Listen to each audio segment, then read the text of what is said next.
बहुत समय पहले की बात है। एक छोटे से गांव में रामू नाम का एक गरीब किसान रहता था। रामू ईमानदार और मेहनती था, लेकिन उसकी किस्मत हमेशा उसके साथ नहीं रहती थी। उसकी थोड़ी सी जमीन थी, जिस पर वह मेहनत करता और अपनी रोजी रोटी कमाने की कोशिश करता था।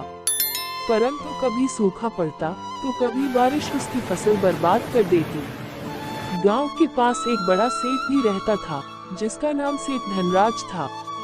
सेठ के पास बहुत सारी जमीनें, सोने चांदी के गहने और व्यापार था। वह अमीर था, लेकिन उतना ही घमंडी और कंजूस भी। वह गरीबों की मदद करने से कतराता था और लोगों से ऊंचा ब्याज वसूल करता था। एक दिन रामू की फसल पूरी तरह से बर्बाद हो गई। उसके पास खाने को कुछ नहीं बचा और उसे अपनी जमीन बचाने के लिए पैसे की सख्त जरूरत थी। मजबूर होकर वह सेठ धनराज के पास गया और उससे कुछ पैसों की मदद मांगी।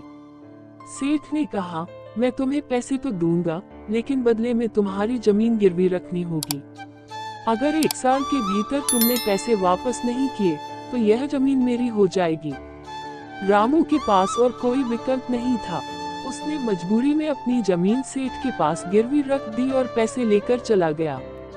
उस साल रामू ने और भी अधिक मेहनत की। दिन रात खेतों में पसीना बहाया और किसी तरह उसने थोड़ी बहुत फसल उगा ली। परंतु उससे इतना पैसा नहीं मिला कि वह सेठ का कर्ज चुका सके। जब साल पूरा हुआ तो सेठ धनराज रामू के घर आया और बोला, अब समय हो गया है, या तो मेरे पैसे वापस करो या अपनी जमीन मेरे नाम कर दो।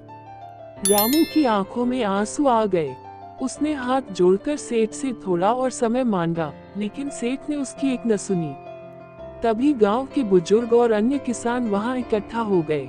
उन्होंने सेठ से कहा, सेठ जी, आपने रामू की मजबूरी का फायदा उठाया है। वह ईमानदार आदमी है और उसने पूरी कोशिश की है। थोड़ा धैर्य रखें और उसे कुछ और समय दें। लेकिन सेठ नहीं माना, वह अपनी जिद पर अड़ा रहा। तभी गांव के सरपंच ने कहा, सेठ जी, अगर आपने रामू से जमीन ली तो पूरे गांव को पता चल जाएगा कि आप गरीबों की मदद नहीं करते बल्कि उनका शोषण करते हैं। इससे आपकी प्रतिष्ठा को नुकसान हो सकता है। ये सुनकर सेठ थोड़ा सोच में पड़ गया और फिर बोला, ठीक है, मैं रामू को कुछ और समय देता हूँ, लेकिन अगर वह इस बार भी पैसे नहीं लौटा पाया तो जमीन मेरी होगी। रामू ने फिर से मेहनत की और अगली फसल में उसने सेठ का कर्ज चुका दिया। इस घटना के बाद सेठ ने समझा कि धन दौलत से ज्यादा महत्वपूर्ण मानवीय मूल्य और परोपकार है। धीरे धीरे वह भी गांव के लोगों की मदद करने लगा और गांव में एक नई शुरुआत हुई। तारांकन सीख।